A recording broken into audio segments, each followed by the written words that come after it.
Definition: Zika virus disease is produced by a flavivirus that is transmitted by the mosquitoes of the genus Aedes, mainly Aedes aegypti. The worldwide distribution of the best-known carrier of the Zika virus is expanding due to global trade and travel. Microcephaly is the degeneration or malformation of the brain that determines the birth of children with a head smaller than normal size and sometimes causes death.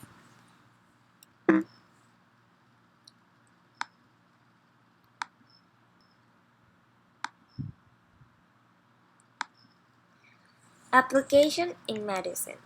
Following an intense research effort around the world, World Health Organization reported that there was a scientific consensus that Zika virus infection was a cause of microcephaly and neurological disorders in the fetus and newborn. Infection can occur at any time during gestation, and it has been found that fetus may present alteration regardless of the moment of pregnancy in which the mother becomes infected.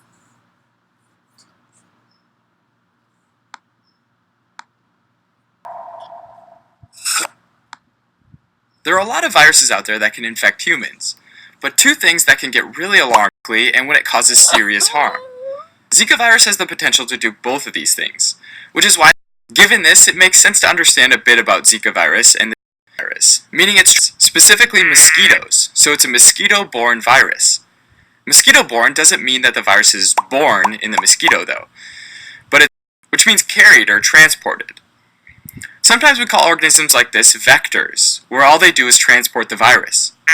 So with the Zika virus, just like other mosquito-borne viruses like dengue fever, yellow fever, Japanese encephalitis, the mosquito acts as a vector that transmits the virus from one person to the next. These viruses are all in the genus Flavivirus. In order to mature her offspring, female mosquitoes need a blood meal, which they get from unsuspecting hosts.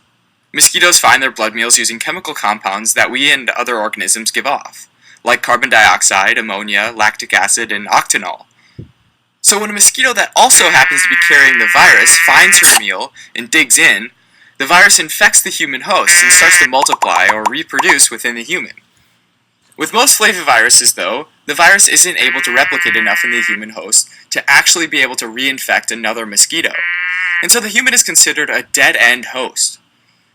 However, the Zika virus, along with yellow and dengue fever, is well enough adapted to human hosts such that it can multiply to a point where it can reinfect another unsuspecting mosquito, which can then go on to infect more people. This window lasts for the first week of infection, during which the Zika virus can be found in the blood. So if humans with the disease can transmit back to mosquitoes, would be set up for spreading the virus super quickly, right?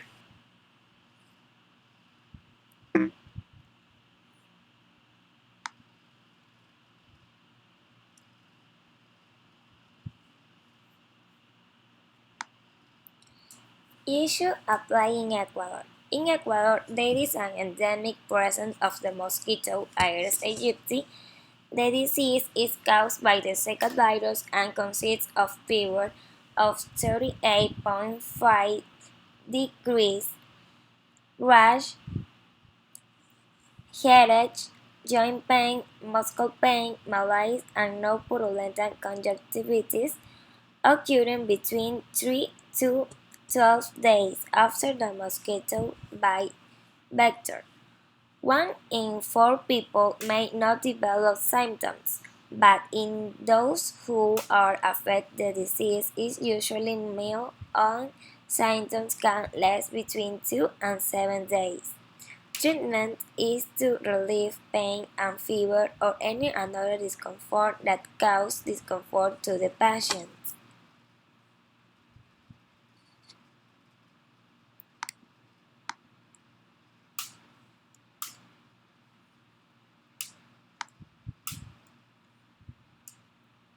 Now, the Zika virus is transmitted via mosquitoes in the Aedes genus.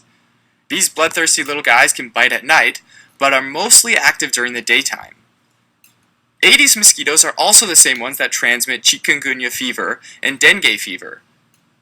When Aedes aegypti, or Aedes albopictus, both species of the Aedes mosquito, lands on your skin and sticks in its long nose, or proboscis, it pierces the epidermis, which is the topmost layer, composed almost.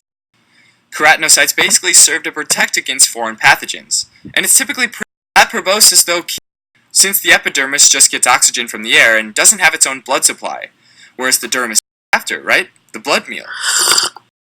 The cells in those layers are susceptible to infection by the Zika virus. So in addition to keratinocytes, fibroblasts and dendritic cells have also been found to be permissive to Zika virus, meaning they have some sort of receptor or attachment site that basically says, here you go, man. Now, we still don't know everything about the Zika virus infection, but we do know that when it acts a lot like our own rock and get translated into protein, the genome is translated by our own cells. Eventually, those cells-turned virus-making factories die more viruses to infect more cells. Like as all that sounds, our immune systems actually get sick from infection, and often the others won't even notice that they've been. Common symptoms when patients have them are mild fever and skin rash, muscle and joint pain, headaches, and conjunctivitis, or red eyes. The incubation period isn't known, but it's thought to be from a few days to a week. Treatment usually just involves treating the symptoms, things like getting plenty of rest, drinking fluids to prevent dehydration, and taking medicine like acetaminophen to help reduce pain and fever.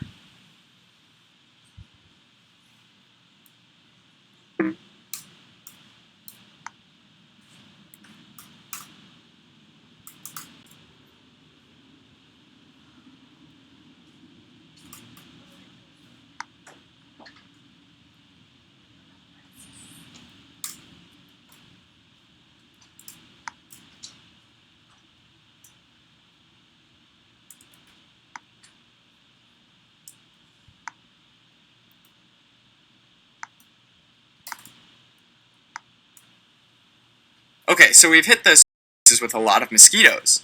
But what about... Well, although it causes mild symptoms in adults, there's more to the story. In October 2024, Zika virus has been circulated quite a bit. Public health officials noticed a significant increase in babies born with microcephaly, which is when a child is born with an abnormally small head and therefore abnormally small brain size. And this has the tendency to cause serious neurological and intellectual deficits, seizures, as well as vision or hearing problems. It was noticed that there was this huge increase in babies with microcephaly among Brazilian states with Zika virus outbreak. In 2015, they were told that the Zika virus is able to cause microcephaly in the developing fetus or newborn, as the Zika virus can be transmitted from mother around the time of birth. Although often this happens, or how exactly the Zika virus is linked to microcephaly. In addition to mosquito bites, and in some cases from mother to child, Zika virus has also been reported to spread through both blood transfusions and sexual contact. No vaccine for the Zika virus, so it's highly advised to take precautions against traveling to areas of outbreak, mostly limiting mosquito bites, so doing things like wearing bug spray all day or wearing long-sleeve shirts and pants. These mosquitoes are most active. If infected, it's especially important to avoid mosquitoes to avoid spreading Zika virus to others. The World Health Organization currently suggests pregnant women consult their doctor or travel clinic for guidance and recommendations.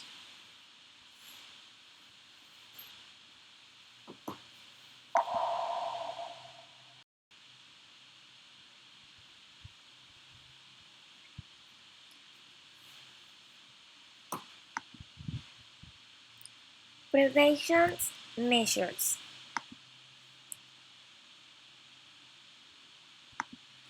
Control the proliferation of the mosquitoes Aedes aegypti characterized by its striped legs through the elimination of breeding grounds, permanently remove cans, pots, and containers where rainwater accumulates. Prevention removes stagnant water for bottles, pots, bags, and change the water from your base and drinking water frequently. The most important prevention measures are Use mosquito nets and find measures on the doors and windows. Wear clear clothing to protect against insect bites, long sleeve shirts, long pants, and closed shoes. Apply repellent to the exposed areas of the skin. Use the sleeping warning. Protect yourselves in sexual intercourse.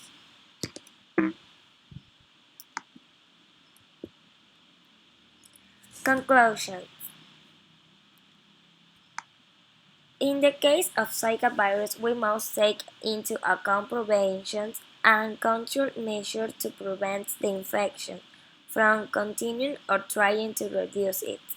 If you are pregnant or trying to be pregnant, you should have medical checkups in the area of gynecology and obstetrics. Thank you.